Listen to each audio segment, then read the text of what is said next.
강혜신의 오늘의 미국.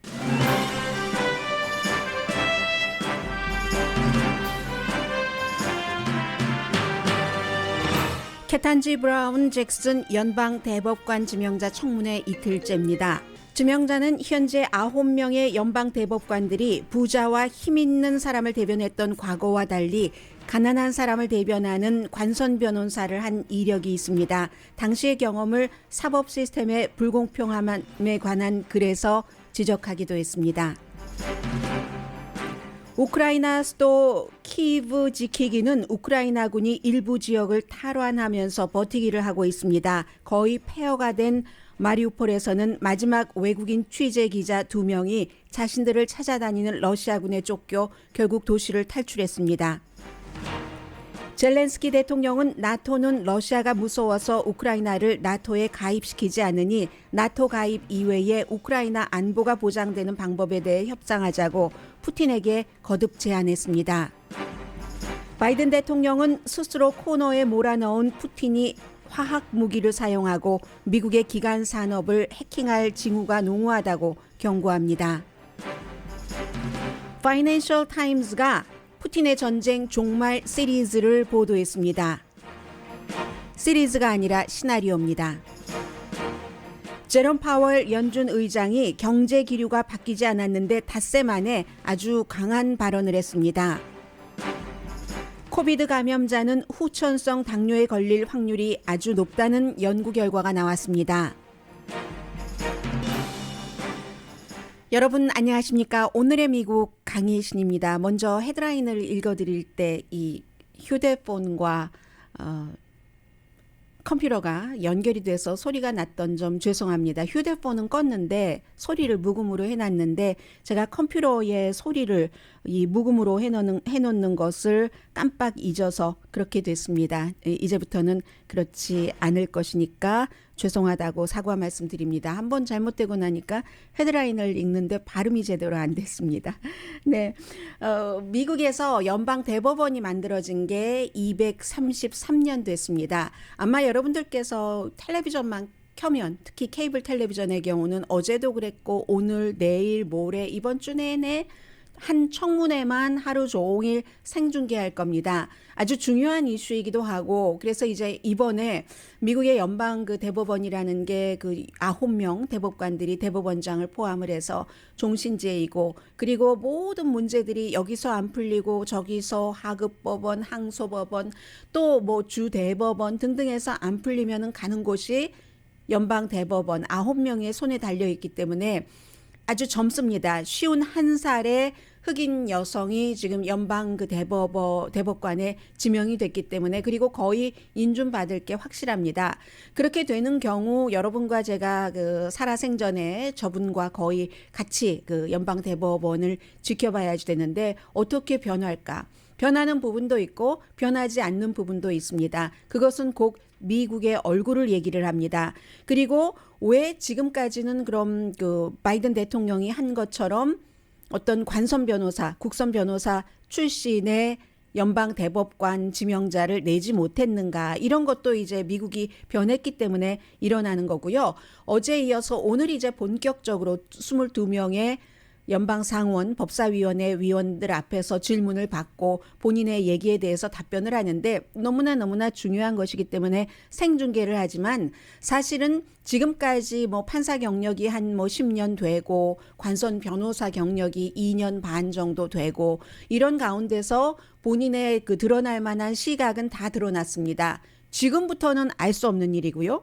연방 대법관에 지명되고 연방 대법관을 하다가 오랜 세월이 지나서 완전히 뭐 보수에서 진보 쪽으로 바뀐 그런 연방 대법관들도 있기 때문에 미래는 알 수 없지만 과거의 것을 보고 하는 것이기 때문에 사실은 오늘 내일 이틀 동안에 아무리 그 지금 후보를 캐고 묻고 또 물어도 새로운 게 나올 것은 없습니다. 케탄지 브라운 잭슨 현재로서는 디스트릭 오브 컬럼비아 항소법원 판사입니다. 2021년부터요. 왜냐하면 그 메드릭 갤런드 연방 그 법무장관이 그 자리에 있었는데 그 이후에 그러니까 사실은 이 인준청문회를 거친 지 오래되지 않았습니다. 아주 그 청문회에서 의원들이 어떤 질문을 하고 거기에 대해서 어떤 형태로 답변을 해야 되는지도 굉장히 잘 알고 있는 51살입니다. 지금까지 현재도 그 연방 대법원 가운데서 그 클리어런스 토마스 아프리칸 아메리칸 남자가 있고 대법관이 있고 더굿 마셜 같은 아주 훌륭했었던 아프리칸 아메리칸 남자 그 대법관도 있었지만 여자로서는 아프리칸 아메리칸이 처음인데 인종이나 성별 문제뿐만이 아니라 지금 그 케탄지 그 브라운 잭슨 이 그 지명자는 다른 대법관들과 다른 점이 있는데 그게 이제 앞으로 어떤 영향을 미칠지가 굉장히 중요하기 때문에 여러분들께 전해드리고요.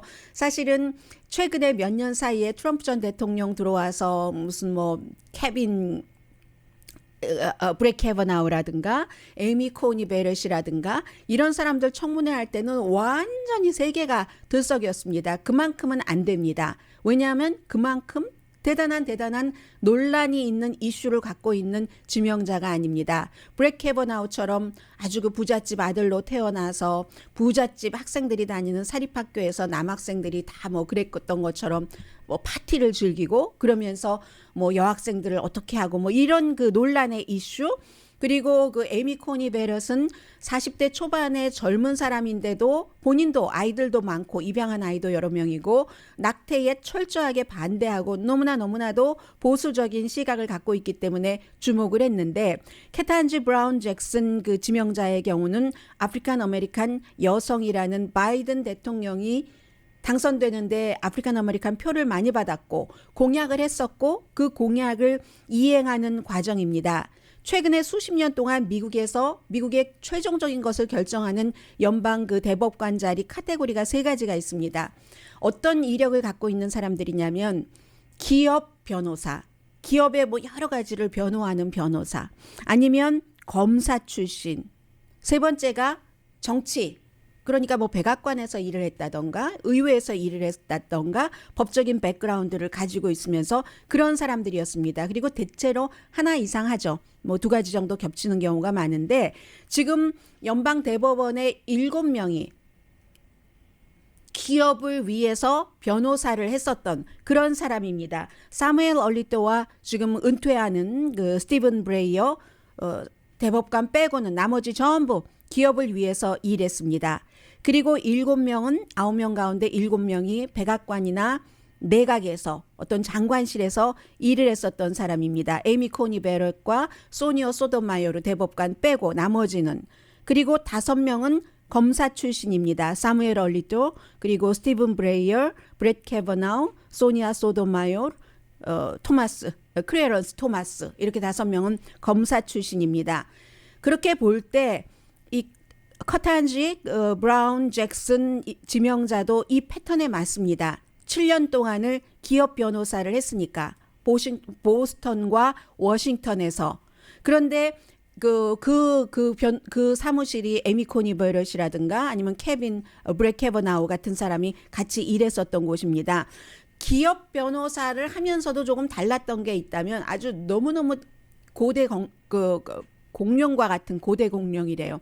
공룡과 같은 그런 기업만을 꼭 대변했던 것은 아니고요. 그게 바로 이 지명자의 차이점이고 2년 반 동안 이 국선 변호사를 한 것이 주목이 되는데 이 국선 변호사, 관선 변호사라는 것은 돈이 없어서 자신이 스스로 변호사를 구하지 못하는 피고를 위해서 일을 하는 변호사잖아요. 그러니까 일정 기간 동안 2년 반 동안 가난한 사람을 위해서 일해봤다는 겁니다. 이게 지금 연방 대법관 그 9명 가운데서 1명도 이런 사람이 없습니다. 부자 기업을 위해서 일한 사람들이고요. 그래서 그런 것은 그 경험이 법적인 판단을 하는데 가난하고 뭐 힘들고 이렇게 사는 사람들에 대한 정서 같은 것을 이해를 하니까 법 판결을 할 때 영향을 줄 수 있다는 점에서 중요한 거고 법 철학도 마찬가지입니다. 유전무죄, 무전유죄 이것을 그 관선 변호사를 하면서 너무 많이 봤었던 사람이죠. 그래서 나중에는 오바마 시절에 이 사람을 연방 선고위원회, 뭐 양형위원회라고도 불리죠. 해서 어떤 그 법 형량을 받은 사람 형량을 무조건 뭐 많이 한다던가 이 형량을 조금 낮춰주는 이런 일도 했습니다. 물론 전문적인 경험이 본인의 말대로 뭐 반드시 뭐 운명적으로 모든 판결을 그렇게 하는 것은 아니지만 판결에 뭐 영향을 미치는 건 사실이죠. 그런 점이 첫 번째 여성 흑인 연방 대법관이 되는 것만큼 중요하다고 보여집니다. 이렇게 말씀드리면서도 아시아계는 한 사람도 없다는 게 계속 연방 대법원 뉴스 전해드릴 때마다 이쪽 머리 왼쪽인지 오른쪽인지 딱 붙어 있습니다. 그리고 가족 중에서 법집행관이었던 사람도 있고 경찰국장도 있고 성범죄에 대해서 수사를 한 수사관도 있고 또 감옥에서 수감 생활을 한 그 삼촌도 있습니다. 1989년도에 코케인 혐의로 종신형을 선고받아서 이것도 바로 이 지명자에게 큰 영향을 줬다고 하죠. 그 정도 종신형까지 받을 것은 아닌데 그리고 그 똑같은 그 코케인 그 피고에 있어서도 인종에 따라서 형량이 달라지는 이런 것도 경험을 한 지명자입니다. 부모님이 이제 공립학교 교사였고 행정가였고 판사가 되라고 아니 판사는 아니지만 법 공부를 했으면 좋겠다. 이제 얘기하는 것 보니까 아버지가 그렇게 얘기를 했다고 하고 공립학교를 다녔어요. 공립학교를 다녔고 고등학교는 그 제프 베조스 아마존의 같은 공립학교를 마이애미에서 다녔습니다. 다른 모든 멤버들은 카톨릭 스쿨을 졸업을 했죠. 그리고 대학은 마찬가지입니다. 다른 모든 멤버들과 마찬가지로 전부 뭐 사립대학 하버드 아니면 예일이잖아요. 지금 이 후보도 하버드 대학교를 졸업을 했고 하버드 법대의 그 신문 편집장이었고요. 오바마와 마찬가지로 하버드 그 로 그 리뷰의 편집장을 지냈고요. 그렇기 때문에 지금 거의 그 뭐 확정적인 것으로 보고 있는데 인준을 받을 것으로 보는데 인준이 되고 나면은 이념적인 것에 있어서는 연방 대법원이 크게 변할 것은 없다고 보여집니다. 왜냐하면 6대3이 그대로 지금 그 유지가 되고 있기 때문에 보수 6 그리고 이 새로운 지명자가 들어감으로 인해서 진보 3명이 전부 여성이네요. 소니아 소토마요르 그리고 일레이나 케이건 이렇게 해서 전부 그래서 이념적으로는 별로 변할 게 없지만 사법 정의 부분에 대해서 여기서는 변할 수 있다는 거죠. 한동안 아주 오랜 동안 미국의 대통령들은 관선 변호사 출신을 연방 대법관에 지명하지 않았습니다. 그런데 이게 지금 그 공화당 의원들이 그런 점을 지적을 많이 하고 있는데 뭔가 인준을 받을 때 좀 힘들지 않을까. 왜냐하면 범죄에 약하게 굴었다고. 돈 없는 사람을 변호를 하고 어떤 경우 뭐 형량도 낮춰주는 이런 변호를 하고 하니까 범죄에 대해서 약하게 굴었다고 이렇게 하기 때문에 그랬는데 이렇게 따지고 보면 여러분 기업의 화이트 칼라 범죄는 얼마나 대단한 범죄입니까? 환경에 대한 범죄 그리고 돈에 대한 뭐 이런 독점에 관한 이런 것을 다 그 유전무죄식으로 빠져나가는 기업의 범죄는 아닌가요? 아무튼 그렇게 해서 그래서 안 했었는데 공화당 전국위원회도 지금 마찬가지입니다. 그리고 관선 변호사가 하는 게 꼭 돈 없는 일반 사람들뿐만이 아니라 관타나모 베이에 수감된 그 수감자들도 변호하고 그럴 때 너무 약하게 했기 때문에 지금 공화당에서 테러리스트의 보호자다. 연방 대법관 지명자가 카탄지 브라운 잭슨 지명자가 그렇게 얘기를 하는데 테러리스트의 보호자라고 얘기를 하고 있고 미치 메코넬 공화당 상원 원내대표도 그는 범죄자에 대해서 연민을 갖고 있다라고 얘기를 합니다. 범죄자가 아주 그 사악한 처음부터 의도하고 기획하고 뭐 이랬던 범죄가 아니라 정말 뭐 먹을 게 없어서 훔쳤다. 이럴 때 예를 들어 연민을 갖는다면 그게 죄입니까? 연민이 있는 게 나을까요? 없는 게 나을까요? 이건 개인적인 생각이었습니다. 그게 왜 나쁜지는 모르겠고요. 모든 인간이 미운 건 아니니까. 바이든 대통령이 그런데 이 같은 관선 변호사를 선택할 수 있었던 것은 분위기가 지금 그렇게 가고 있기 때문입니다. 블랙 라이브스 매터나 아니면 공화당 가운데서도 백인 가운데서도 상당수가 미국의 인종차별이 시스템적으로 존재했었던 것 같다라고 인식하는 사람들이 늘어나는 거고 이것은 며칠 전에 애틀란타에서 스파 총격 사건에서 코비드-19 이후에 에이시안들에 대한 뭐 혐오 범죄 이런 것들이 있고 하면서 왜 타겟이 8명 가운데 6명이 에이시안 아메리칸, 코리안 아메리칸을 포함해서 이었는가 하면서 대통령도 굉장히 열심히 여기에 대해서 일을 했고 또 의회에서도 혐오 범죄를 일으켜서는 안 된다는 결의안까지 만들었잖아요. 그런 분위기에 초당적인 분위기에 따라서 바이든 대통령도 이렇게 커탄지 그 브라운 잭슨 같은 지명자를 내놓을 수 있었던 겁니다. 그리고 바이든 그 대통령이 그 학교 다닐 때 공부를 썩 잘하진 못했지만 델라웨어에서 연방 상원 의원이 되기 전에 본인도 역시 그 관선 변호사로 국선 변호사로 일한 적이 있습니다. 그런 걸 아주 잘 알고 있는 거죠. 그래서인지 바이든 대통령이 되고 나서 지금까지 이제 지명했었던 연방 판사 가운데 30%가 관선 변호사 출신입니다. 이 AP통신의 분리였습니다. 관선 변호사가 꼭 범죄에 대해서 약한 사람들이 아니다. 사법 시스템의 불평등함에 강한 사람이다. 그러니까 불의에 강경하다는 거예요. 그 본인이 일하고 있는 그 법조계에서 법 시스템에 있어서도 불의가 있는가 이런 거에 대해서 강하다라는 뭐 이런 얘기들 요즘 텔레비전 보면은 그 검사 출신들이 많이 하고 있습니다. 특히 뭐 유명한 그 라우라 코스테스 전 검사 같은 경우가 그렇게 많이 하는데 인종과 어떤 편견이 굉장히 강해서 그 인종 차별과 편견이 공정함이라는 것을 훨씬 넘어서는 국가, 미국 같은 국가, 그런 국가는 공평함과 거리가 멀기 때문에 관선 변호사가 시스템에서 그 균형을 맞추는 데 있어서 굉장히 중요하다라고 미국 전문가들은 보고 있습니다. 그래서 지금 청문회에서 뭐 특별하게 뭐 이게 이렇다 저렇다 하는 것은 없는데요. 본인도 뭐 사실에 입각해서 뭐 두려움이나 또 특별히 어디에 호감을 두는 것 없이 헌법을 지키면서 해석을 하고 판결을 하겠다라고 얘기를 했고요. 그리고 특히 첫 번째 흑인 여성 판사 민권 운동 막 주도했었고 판사 되기 전에 상원 의원도 했었고 그랬던 그 컨스턴트 베이커 모틀리라는 이런 그 전 그 판사가 나의 롤모델이다 이런 얘기도 했고요. 물론 그 지금 사법법사위원회에 공화당의 그 미주리주의 조시 하울리 같은 의원이 있기 때문에 조시 하울리가 계속 그 관선 변호사를 할 때 이랬다 저랬다 하고 사실과 다른 것을 주장을 하기 때문에 이것은 영국의 가디언이 오늘 아침 보도한 겁니다. 그래서 법사위원장이 그런 말 신경도 쓰지 말아라. 그냥 무시해버려라. 이런 식으로 딕 더빈 법사위원장이 얘기를 했고요. 다수당이 민주당이기 때문에 물론 법사위원장은 민주당입니다.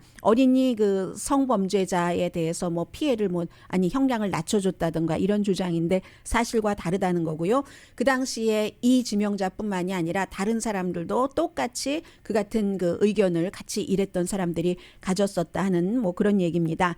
그런데 저는 여러분들께 지금 이제 내일도 진행되고 모레도 진행될 텐데 내일과 모레는 살짝만 말씀드릴 겁니다. 연방 대법원이 어떻게 인준 과정을 거치느냐 하는 것을 말씀을 드리면서 한 가지 제가 여러분들께 전해드리고 싶은 것은 가장 중요한 인물, 가장 중요한 순간에도 누구나 공통점입니다. 유명한 사람이나 유명하지 않은 사람이나 이 케탄지 브라운 잭슨 후보도 자신의 그 얘기를 할 수 있는 그 기회에서 뭐라고 얘기를 했냐면 가족을 무척 많이 얘기를 했습니다. 우선 남편에 대해서 고맙다고 했고 엄마 아빠 뒤에 저런 청문회가 있을 때 뒤에 딸도 귀엽게 막 아빠를 이렇게 쳐다보고 있는데 아빠가 울었어요. I love you 막 와이프가 이렇게 얘기하니까 그런 그 가족애 같은 것도 많이 볼 수가 있었거든요. 25년 결혼 생활을 하고 있는 닥터 패트릭 잭슨에 대해서 이 지명자가 얘기를 했습니다. I'd like to introduce you to my husband of 25 years, Dr. Patrick Jackson. I have no doubt that without him by my side from the very beginning of this incredible professional journey, none of this would have been possible. 네, 남편이 없었다면 이 프로페셔널 저니에 있어서 정말로 오늘의 내가 있을 수가 없다는 얘기를 하고 있죠. And friend I could ever imagine. 내가 Patrick, I love you. 패트릭, I love you 하네. 내가 상상할 수 없었던 아버지, 친구, 그리고 아빠. 대학교 다닐 때 하버드에서 만나서 그 남편은 그 외과 의사고요. 그때부터 아무튼 지금까지 그랬더니 남편이 뒤에서 앉아 있다가 이렇게 눈물을 닦았어요. 그랬더니 딸이 이제 그 아주 라벤더 색깔 옷을 입고 푸른빛이 나는 라벤더 색깔 옷을 입고 그렇게 아주 사랑스럽게 아빠를 쳐다보는 그런 모습이었고 어머님 아버님도 뒤에서 지켜보셨는데 어머님 아버님에 대해서도 굉장히 그 자랑스러워하는 그런 그 딸이었습니다. They gave me an African name, Ketanji Onyeka, which they were told means lovely one. My parents taught me that unlike the many barriers that they had had to face growing up, my path was clearer, so that if I worked hard and I believed in myself in America, I could do anything or be anything I wanted to be. 아버지, 어머니가 그들 자신의 인생에는 장애가 많았지만 본인에게 네가 정말 자신을 믿고 열심히 일하고 하면 우리가 예전에 많이 들어왔었던 그런 얘기요.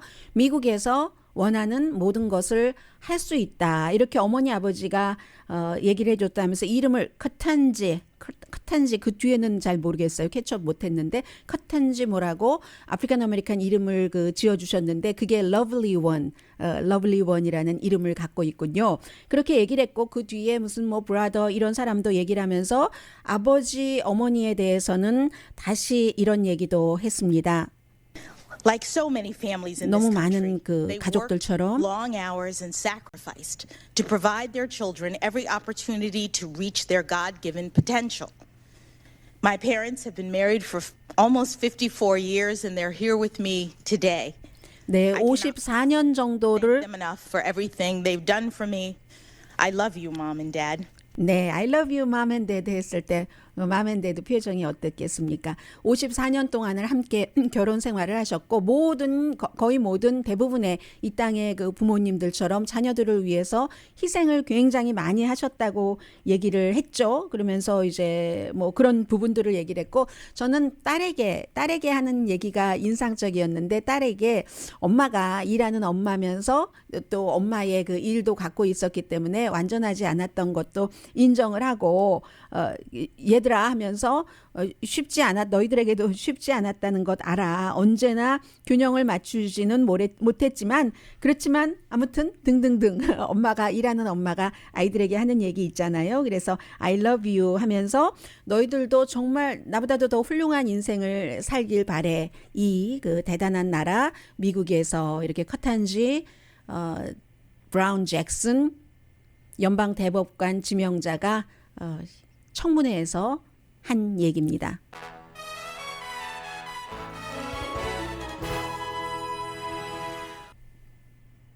이 스토리보다 훨씬 드라마틱한 건 역시 우크라이나입니다. 지금으로서는 이제 우크라이나 이 푸틴의 침공이 어떻게 끝날 것인가 하는 시나리오도 몇 가지로 요약돼서 나오는데 대체적으로 짐작이 됩니다. 잠시 뒤에 전해드립니다.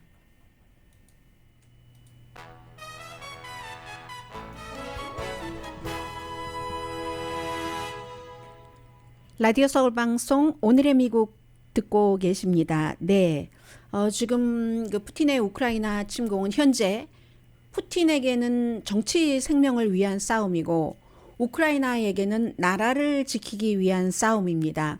현재 이제 수도 키이브가 부분적으로 뭐 지금 뭐 포격도 당하고 하는데 다시 그 우크라이나군이 조금 그 우세한 그런 것 같고요.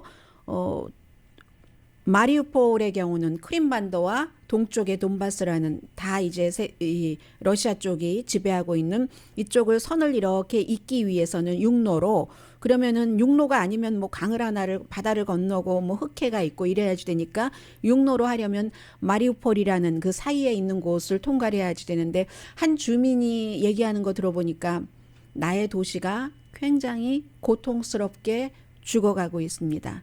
결국은 그 러시아가 마리우폴을 가져갈 수도 있다는 것인데 항복하지 않고 있는 겁니다.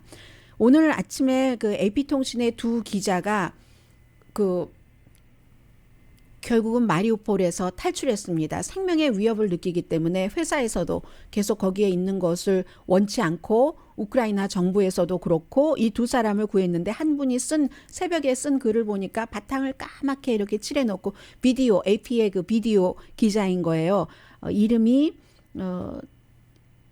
미스티슬라브 체르노브라는 그런 분이고, 또 한 분은 여러분들께 그 사진을 많이 얘기를 해드렸었던 병원이 포격당해서 임산부가 들것에 실려간 바로 그 사진을 찍은 두 명의 기자들이 주로 이제 그 병원 그 마리우폴에서 취재를 하던 유일한 외국인 기자들이었습니다. 그런데 이제 탈출을 하고 말았는데 쓴 걸 보니까 이렇게 되더군요.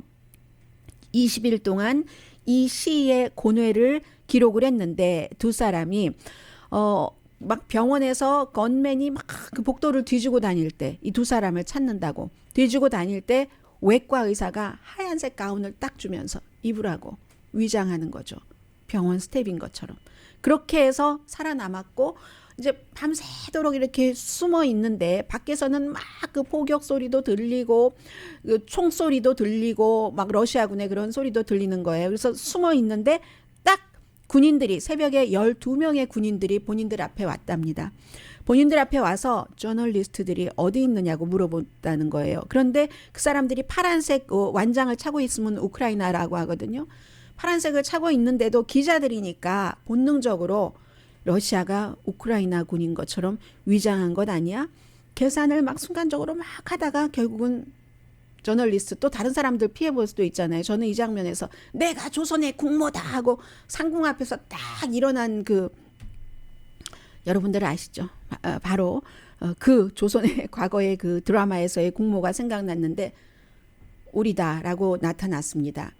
그랬는데 다행히도 정말로 우크라이나 군이었던 거예요. 빨리 그 대피를 해야지 된다는 겁니다. 여기서 나가서 우크라이나 정부에서는 이 AP통신의 두 기자를 지켜주고 싶었던 거예요. 우크라이나 군이. 그런데 말씀드린 것처럼 막 밖에서 포격이 나오고 하니까 차라리 이 안에 있는 게 더 안전할 것 같다 하는데도 이 우크라이나 군대는 우리는 명령을 받았다 하면서 어찌어찌하여 안전하게 AP통신의 두 기자를 도시에서부터 마리우폴에서부터 이제 탈출을 시킨 거죠. 그러니까 탈출은 했지만 이 기자들이 마리우폴에서 마지막으로 이제 이런 것을 그렇게 해왔다 하고 쓴 것이고 그 정도인 겁니다. 지금 밖에서 막 머신건으로 이 기자들 잡는다고. 왜냐하면 세계에 그런 사진들이 나가고 하니까. 그러니까 잡는다고 러시아군이 막 진을 치고 있는데 우크라이나군이 어떻게 거기를 들어왔는지 두 사람들을 살짝 들어서 탈출을 시킨 겁니다. 이런 스토리가 있었고요. 그리고 폴란드는 지금 지상군 보내자 하는데 미국이 노노노노 하는데 이제 바이든 대통령이 뭐 내일 출발해서 브뤼셀에 가서 나토 회의를 할 때 이제 또 다른 얘기가 나오겠지만 미국과 그 나토 연합군은 당연히 대체적인 의견이 러시아를 자극해서 3차 대전 일어나는 일은 없도록 하자 하는 것은 분명하고요.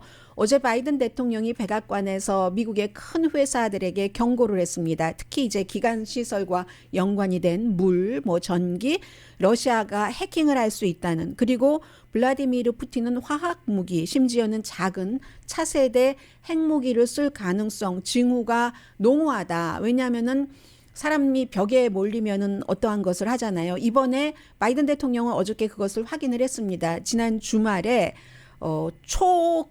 극초음속 미사일을 발사를 했다고 확인을 하면서 그 정도를 쓴 것을 보면은 굉장히 지금 정말 그 코너에 스스로가 몬 거죠. 몰렸다고 할 수 있기 때문에 다른 것도 쓸 수 있다 하면서 회사들에게 애국심이라고 해도 좋다. 애국심을 발휘를 해서 기간 산업을 철저히 지키도록 투자를 해라. 해킹당하지 않도록 그런 당부를 어제 했습니다. 그러면서 한쪽으로는 또 인도로 가서 인도의 미국 대표가 가서 인도가 지금 러시아와의 관계, 인도에 있는 뭐 무기의 70%를 러시아에서 수입하니까 러시아를 함부로 비난할 수도 없잖아요. 민주국가이면서도.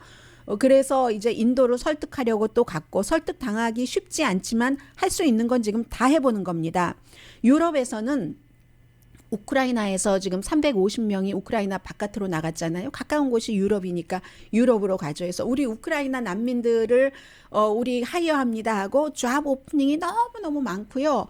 며칠 전에는 이태리 어떤 학교에 우크라이나 어린아이들이 도착을 한 거예요. 2명이 도착을 했는데 모든 학생들이 1층, 2층에서 다 나와서 새 친구들에게 박수를 막 쳐주는 그런 장면들도 있었습니다. 그리고 미국에서는 그 첼시 구단주가 영국에서만 지금 그 동결받은 것이 아니라 미국에도 한 20년 동안 온갖 방법을 통해서 자산을 숨겨왔다고 하거든요. 적어도 수십억 달러.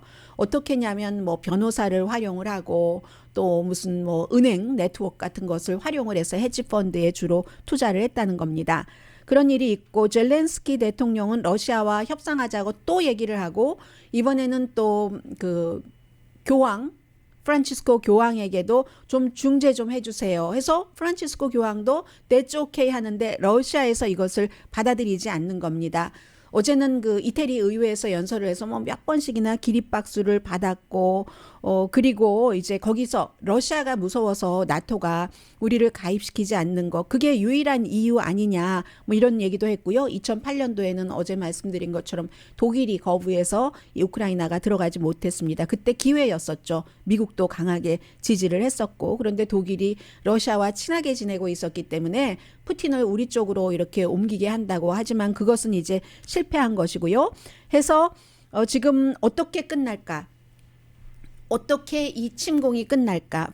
그 파이낸셜 타임즈의 기드온 라흐만이라는 이분이 이제 외교 평론가인데 뭐 OL, 조지 OL 상도 받고 하신 분이에요. 간단하게 세 가지로 예상을 합니다. 첫 번째, 가장 오래 걸리고 비극적이 될 것이다. 이것은 몇 개월 걸리고 다치는 사람도 많다는 거죠. 이런 형태로 많이 이제 뭐 러시아가 포격을 계속 해나가는 형태. 두 번째는 협상이 몇 개월 이전에 이루어지는 것 가능성 30%로 봅니다. 세 번째는 러시아 내부의 붕괴 가능성 10%로 봅니다. 이건 이제 쿠데타 같은 것을 말하는 거죠. 푸틴을 쫓아내고 어제 드로지 리포트 보니까 맨 위에 푸틴이 만약에 여기서 자리에서 물러나면 누가 그 다음으로 올라가나 하는 그 프로파일까지 기사에 썼던데 첫 번째 이게 가장 가능성이 높다는 겁니다. 몇 개월 동안 지금 마리우폴이 어떻게 러시아에 넘어가느냐 이걸 보면 다른 그 밖에 러시아가 원하는 그런 도시들의 운명도 알 수 있다는 거죠. 그런데 키브 같은 경우는 마리우폴이 한 뭐 40만 명 조금 안 되니까는요. 64, 24 거의 6배 인구가 6배 정도는 되니까 수도가 6배 정도는 되니까 예를 들어 러시아 손에 넘어가려도 그게 정말 고통스럽게 마리우폴의 시민이 우리 마리우폴이 너무 고통스럽게 고통스럽게 숨져가고 있습니다 하는 것과 같은 모습을 세계가 지금 봐야지 되는 겁니다. 지금 이분의 얘기대로 이제 이렇게 그 협상이 오래 걸리고 하니까는요.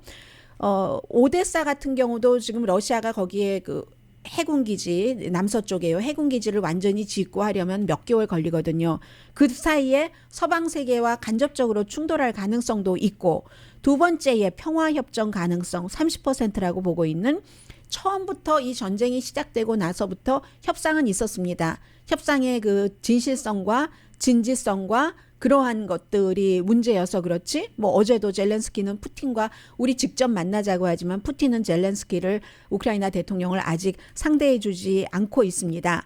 국제사회에서 만약에 뭐 어떻게 보장을 할 건데 푸틴은 지금 나토 하지 말아라.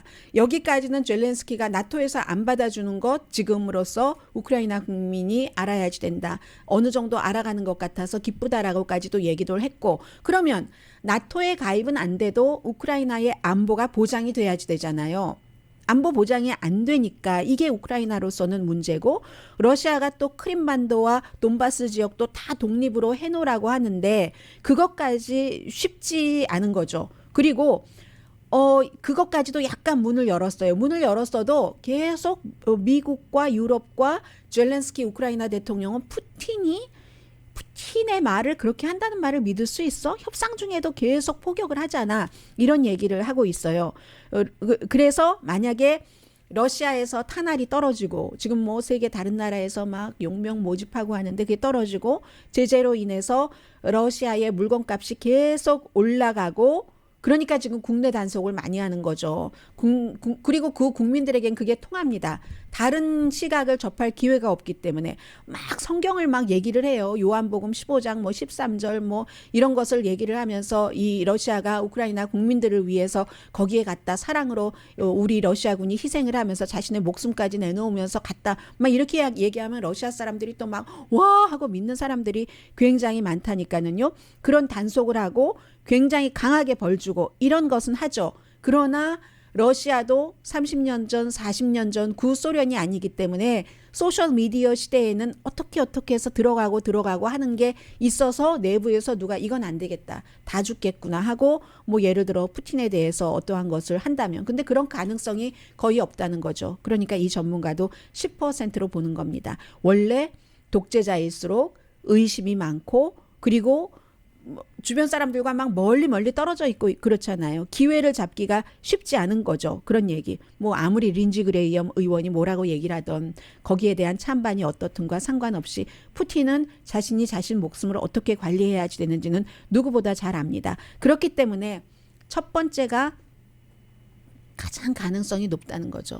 앞으로도 한동안 우크라이나 국민들이 힘들면서 어떤 형식으로든 뭐 협상은 하겠죠. 그러니까 첫 번째를 각오를 하고 협상이 좀 빨리 되면 어떨까 하는 이 두 번째는 열심히 그러면서 일을 하는 이 정도. 그리고 세 번째, 푸틴이 러시아 내부의 사정에 의해서 제거되는 것. 이건 그냥 희망으로만 갖고 있자. 이런 내용이요. 그리고 이제 그 사이에는 굉장히 미국과 유럽연합이 결속을 해야 되는 거죠. 그 결속 다지기를 하러 내일 바이든 대통령이 유럽으로 가는 거죠.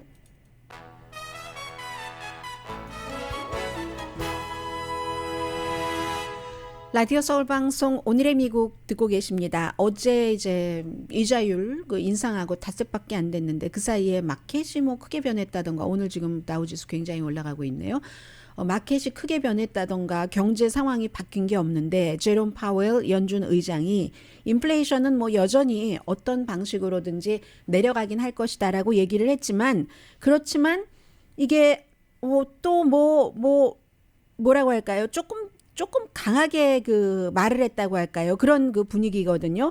지난 2년 동안 그 연방준비제도는 공급망이 안 풀려서 공급이 없으니까 거기에 이제 많은 것을 맞춰서 통화 정책을 했습니다. 결국은 그 팬데믹 시대이기 때문에 인플레이션이 임시라고 계속 강조를 하면서 그런데 더는 그렇지 않다는 거죠. 인플레이션이 더 강하게 될 수 있다. 금방 이제 끝난다고 얘기한 게 지금 몇 개월 안 남았잖아요. 상반기 안에 끝나고 뭐 이렇게 얘기를 했는데 그게 상반기가 돼도 끝날 조짐이 보이지 않잖아요. 그러니까 닷새 전보다 조금 매파가 됐다. 강성이 됐다. 데이터도 하나도 변한 것 없던데 아무튼 그런 분위기라는 겁니다.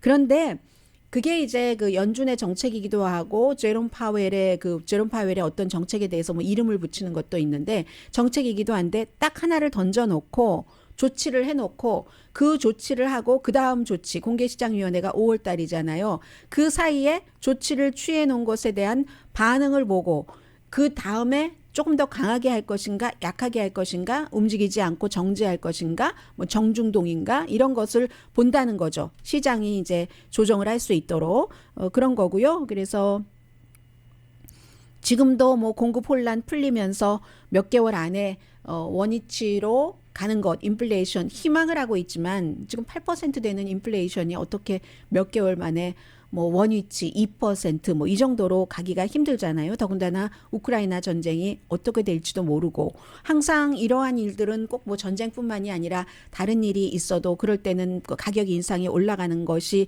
사실은 사실이지만 지금 인플레이션이 장기간 계속된다는 위협이 커지고 있다. 이게 어제 했었던 말 가운데서 하이라이트입니다. 인플레이션이 장기간 계속된다는 위협이 커지고 있다. 희망은 몇 개월 안에 가라앉을 것이지만 그러나 전망은 커지고 있다. 그래서 신속하게 움직여야 된다. 이렇게 말하니까 신속하게 움직인다는 게 뭐지? 0.25%가 아니고 0.5%포인트로 다음번 공개시장위원회 미팅에서 이자율을 올린다는 건가? 이렇게 생각할 수 있는 거죠.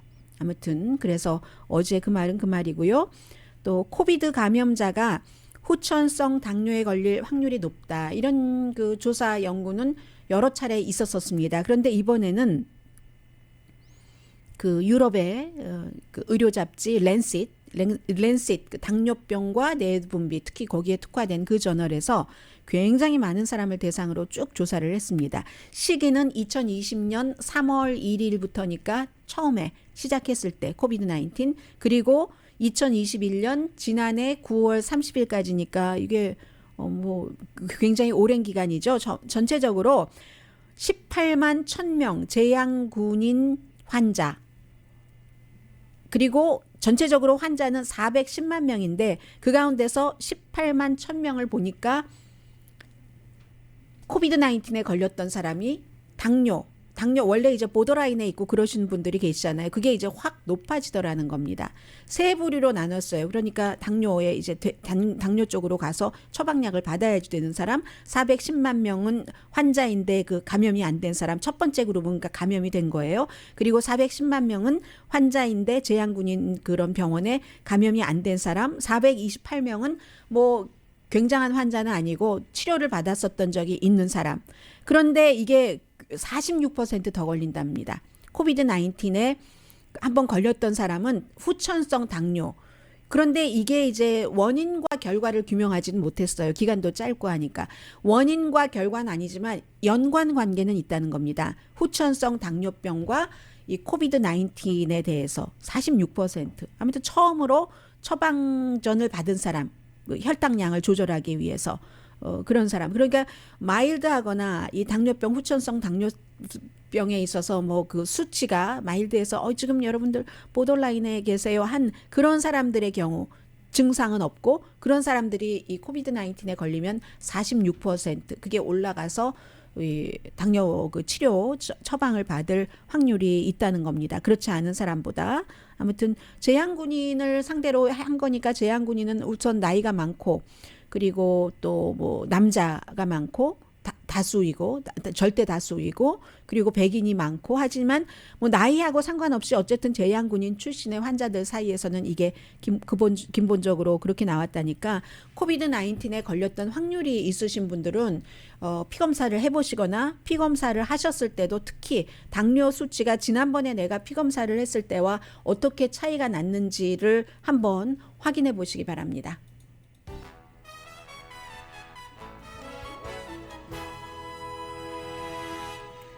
라디오 서울 방송 오늘의 미국 듣고 계십니다. 네. 우린 늘 뭐 입 바른 소리 하지 말아라 라는 말을 듣고 자랐는데, 콜린 캐퍼닉이라고 여러분들 기억하시죠? 처음에 그때가 몇 년도였던가요? 2016년도에 이제 그 흑인에 대한 백인 경관의 여러 가지 스토리들이 나오면서 본인이 풋볼 선수로서 구장에서 딱 무릎 꿇고 이거 뭐 사법정의 뭐 이렇게 해서 그 당시에 이제 대통령 그 이후에 이제 트럼프 전 대통령이 저런 사람은 해고해야 돼, 발붙이게 하지 말아야 돼. 그리고 실제로 뭐 대단히 뛰어난 선수는 아니었지만 샌프란시스코 49ers의 쿼터백으로 나중에 이제 누구 오라는 데가 없어서 가지 못했고, 그 뒤에 이런저런 일로 돈은 굉장히 많이 벌긴 했습니다. 그런데 넷플릭스 그 드라마도 만들었는데, 넷플릭스 드라마에서 NFL 선수들이, NFL 자체가, 그 프랜차이즈 자체가 노예제와 마찬가지다라고 얘기를 했어요. 왜냐면 노예 그 경매할 때 보면은 쫙 노예, 어린 노예, 여자 노예, 남자 노예 세워두고 자신들의 그 목적에 맞게 백인 그 농장주들이 너 이렇게 집어가잖아요. 그런 식으로 선수들을 선택할 때 또 이렇게 또 때려보고 하고 한다 해서 그랬는데, 5년 동안 그렇게 지내다가 결국은 다시 NFL로 돌아가기로 했다. 그러니까 뭐 그 정도만 말씀드리죠. 콜린 캐퍼닉 얘기입니다. 이 카말라 해리스 부통령이 아프리칸 아메리칸 최초의 여성 부통령이잖아요. 그 백악관 내부에서도 굉장히 일하기가 힘들다고 합니다. 뉴욕타임즈 2명의 기자가 이제 책을 써서 5월 달에 나오는데, 그 내용이 전해진 것을 보면은 무슨 커뮤니케이션 디렉터가 뭐 저 사람 상원의원 할 때 상원 방도 지저분했고 그렇게 험담을 한대요. 그 안에서 여러 이유로 견디기 힘들다 하니까 바이든 대통령이 카멜라 해리스에 대해서 잘못된 스토리를 흘리는 사람은 해고하겠다라고 경고했습니다. 강혜신이었습니다.